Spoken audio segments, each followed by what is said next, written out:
Hey everyone, Ivy League Gaming here, and today we're playing Raid Shadow Legends, and we are on the free-to-play account.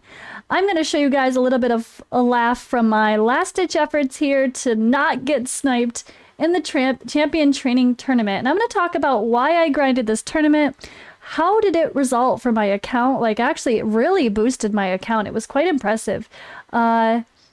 And I'm going to say why I'm going for the fusion on this little free-to-play account. And I'll also show you guys my rules and stuff in case this is your first time finding this series from me. But I'm actually going to play here. We're going to have a laugh. So let me play this and you could watch my last-ditch efforts trying to come back. I'm in third place, you can see here in this video.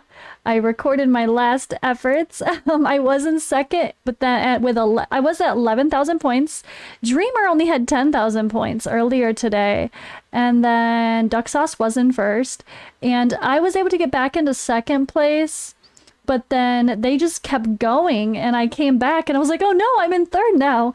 And I put so much effort into grinding this event. I don't even grind this well on my main account. I never hit 13,000 points during champion training, even on the main account.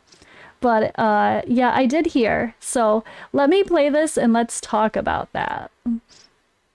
So what I ended up having to do is just grind my little heart out on whatever was here. So I was like, I don't know what to do. You can see a lot of like, I don't know what to click. I don't know what to do. Screw it. I actually wasted all of my brews in the end, which I kind of regret. But I did so much food grinding during this time that it's really, really good for my free-to-play account. So this is my free-to-play epics and uncommons only account. I can only play epics and uncommons, literally. That's what I mean. So trying to get this fusion epic is actually something I want to do, which sounds silly because I know he's not that great. But actually, unless I missed someone and I missed looking up someone, feel free to correct me if I'm wrong in the comments. But based on all the epics I have right now with an AoE, he has the highest multipliers for damage. So it's actually funny. I think before that I had Dark Aethel is in like a instinct set, you know, like sort of like a savage set, because she was one of my best damage dealers. So silly to say, but it's true. But I actually really wanted to go for this fusion on my free-to-play, but I don't have the ability to pull shards. I mean, I have some shards to pull, but I was like, what am I gonna do? Like, I want to summon rush. Okay, fuck it, let's do it. But I also wanted to give myself a cushion. Once I realized I was close in champion training points, I wanted to give myself a cushion by actually winning the tournament as well. So there's a little bit of mixed here. So summon rush number 1. What did I do? I took the get champions from mystery shards quest. Get 20 rare champions from mystery shards. I actually took that quest, guys. On my little free-to-play account, I only had like 1,400 mystery shards. That's pretty risky, honestly. It's very possible that I wouldn't have done it. Usually over 1,000 is pretty safe, but it's still risky at the end of the day. So what I figured I would do, I think I had 1,400 to 1,600 somewhere in there for mystery shards. And I know we need like 1,600 points for the summon rush. So I'm like, you know what? This is a time. This is a time for me to pull my mystery shards and make it worth it.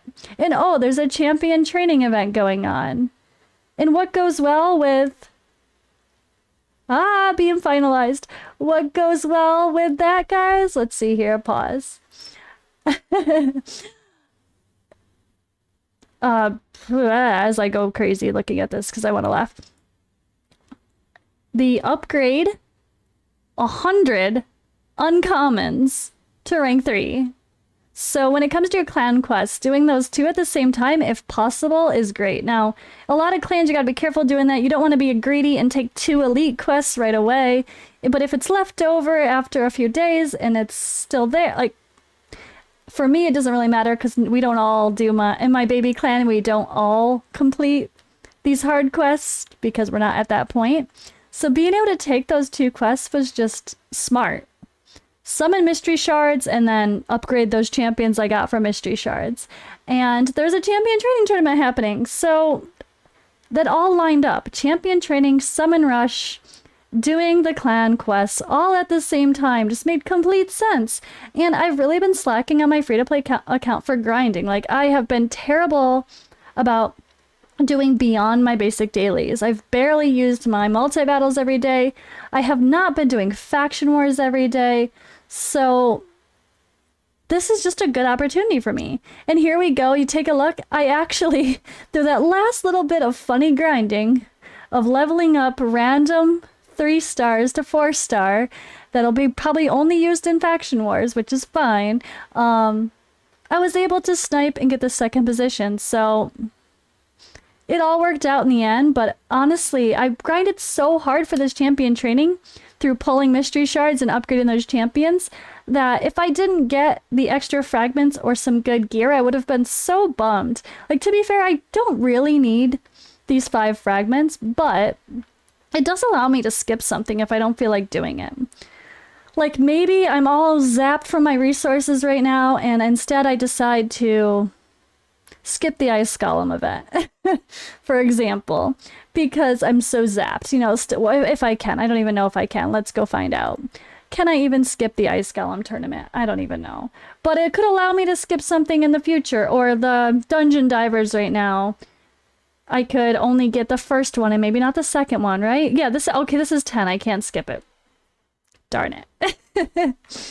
But it gives me a little bit of a cushion if there's something that I just don't feel I have enough time to do or the resources to work with, and I might be able to skip. So yeah, right here, I'm almost getting this, so of course we'll just finish out this one. I guess I'm going to be doing some Ice Golem, but it's alright, right? It's fine, it's fine. But in the end, I'm going to be able to get the champion pretty easily. Now, I haven't finished the Summon Rush event. Let's laugh at my Summon Rush. Oh boy. So I just need to get here.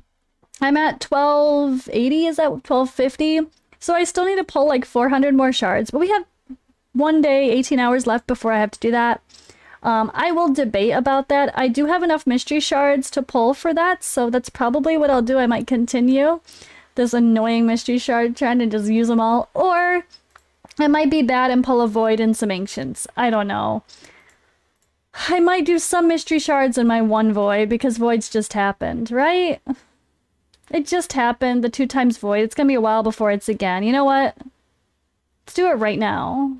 And then I'll show you guys the rest of what's going on with my account and how much progression I actually got by grinding that event hard and resisting the snipe. Resisting the snipe actually forced me to grind even harder and finish off some more champions, some more 4 stars, some more 3 stars, and keep going. But let's pull this shard. Why not? Let's just pull this shard. Bruh. That would be amazing if this was an account I could actually use this character on. But you know, Bulwark is a rare. I can't use rares. But he is amazing for Clan Boss, and that's a new champion. Oh, alright, I'm definitely saving Bulwark for future whoever gets this account. Bulwark is amazing for Clan Boss, especially when he's in the lead position. He has a defense aura, he extends debuffs, so he's really good to go against Affinity Clan Boss. He has a baby weaken, and he has HP burn. He's a really good champion for Clan Boss. Wish I could use him. But let me show you guys. So, I was able to get Anchorite to level 60. Don't laugh at my Anchorite and Taunting. It's extremely random, but I just didn't have any, I like no stun sets because I've barely started grinding Fire Knights. So I actually just put him in a Taunting set just for some extra crowd control for using him in dungeons, and I mean, I might use him in Arena. I don't think so though, we'll see. But I just put him in that for now. But I'm going to have to change his gear because I am going to be using him for Clan Boss, so I want him to be a bit less squishy. I think he's in a defense chest, but not defense gloves. But I was able to get him War Master Mastery down here behind me. So that's good. I did all the logical stuff here for sake of everything else. But I don't really know what else I'm going to do, because I guess I could do Lasting Gifts for his other buffs. Yeah, you know what? It's fine. It's just a crit rate and crit damage, right? That's not gonna hurt. And here it kind of really doesn't matter, but I don't want to mess up my flow of clan boss if I do end up being able to speed tune all of this, so that gets things a little bit more complicated as well. But it's alright. To be fair, I'm only working with hard clan boss right now, and just getting anyone with War Master Mastery is so valuable. So this is my 5th 6-star on my account that I did during this champion training event. It's so much help. I'm super excited. So I was using Armiger. I always say his name so wrong. I was using him in Clan Boss just because he has War Master. So it's like, I can't help it. He has War Master. It's good. The War Master procs are so good for the Clan Boss damage on the lower levels. So that's what was happening. I actually also got my Dark Aethel to level 50 because I know I'm going to need to use her in a lot of content. And honestly, she's probably going to be my main damage dealer for Undead Horde Faction Wars. And she's going to be a great AoE that's magic affinity here for going through dungeon content as well. So she's actually well built for like the spider. She's got some fun stuff here. Actually heals herself as well, and then takes another turn. She's got the AoE decreased speed. She's got a decreased defense on her A1. So I feel like she's going to come in pretty handy for dungeons. And it's fun to actually use characters that I would never use on the main account because they're not that great compared to some of the other people. Oh yeah, like the people that are in my vaults. There's some awesome rares here I wish I could be using. There's some decent legendaries I wish I could be using. But we can't, so we got to use what we got. I also got Hope to level from 40 to 50 as well. I feel she's got the shield here and increases the duration of all buffs as well, which like Anchorite does. And she's got this AoE with a chance to remove all buffs. So this is something that's going to come in handy for, again, definitely Faction Wars. I've been using her sometimes in dungeons as well. The shield isn't great, but it does help. I wish I had books. It does help for sake of a little bit of survivability, depending, especially when she's the good affinity. So besides that, I just got some more food going. We see our 5-star chicken here. I did get this guy to level 40 for Faction Wars. He's going to be a main damage dealer. This AoE is actually pretty good. And then we have Barbarians Faction Wars is going to be stocked for me. I'm going to be solid there with all my uncommons, actually. That's the funny part. Plus her, right? Plus her. And then I just got these few champions to rank 4 as well. They're not going to be food. I'm going to be using them in Faction Wars until I have replacements, of course. If I get better epics to where I don't end up needing them, that's fine. But at the end of the day, I kind of want to use my uncommon champions. That's what the whole point of this series is, to kind of force me to use my uncommon champions. So I think I also got Dervish going a little bit, so she'll be at least up to level 30 here soon, and another Damphir. I have multiple Damphirs built. There's the other one. I got her to rank 4 as well. She's gonna be great. Damphir and 2 Damphirs and Dark Elhain, plus like some support, and I'm gonna be smashing some waves.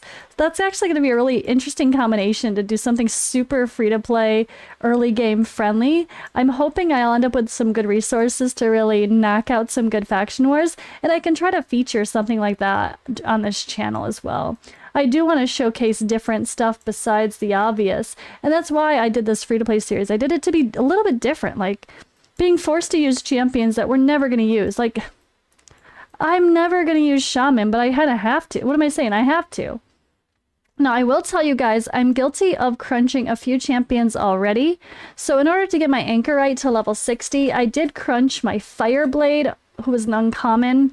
I think Bannerlord or Sacred Order. I can't remember. But I think she's Sacred Order. I'm forgetting right now. But either way, I have Armiger, so she's kind of useless for bosses compared to him. And then I also crunched Yaga. I hate to say that, sorry not sorry, but Yaga. I do need more Skinwalkers, honestly, for sake of Faction Wars in the future, because really all we have is Satyr and Wind Talker. That's all we really got. That's it for uncommons. So I'm going to have to rely on getting some epics as well. But I probably shouldn't have done Yaga. but honestly, as food, but really I could just make more satyrs and more wind talkers, and I already built 2 satyrs. See, I've started building 2 satyrs. One is level 50 already, so hopefully I can get lucky and pull a good skinwalker epic to use for this challenge and for future faction war's sake. And then honestly, for poisons in general, instead of Yaga for clan boss, I have Aox. Now Aox has a very low chance to land. It's only 10% chance without booked, 30% chance when booked. I am going to be booking him as my next focus because of this, especially.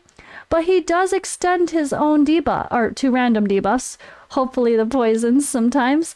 So that really does help for clan boss to keep the poisons up more often. I really do want to book his cooldown here for the decreased attack as well. And we're starting to book here, and that'll help with the heal and then the cooldown on that as well. So he's going to be really helpful. And because I have him, I didn't really feel like I needed Yaga for sake of a poisoner. I know he's not, again, I know he's not the best poisoner, but if I do want to play around with poisons, I still have Outlaw Monk here. And like I said, I want excuses to use my little uncommon champions, so maybe Outlaw Monk will make some appearances in my future dungeons as well, just when I want poisons like a dragon or ice golem or something. We'll see. I don't really want to use Outlaw Monk and clan boss because I want to get to the, once I get Skull Crusher to level 60 as well, which he probably will be my next level 60, I think, just because I'm finally getting some good clan boss champions together here.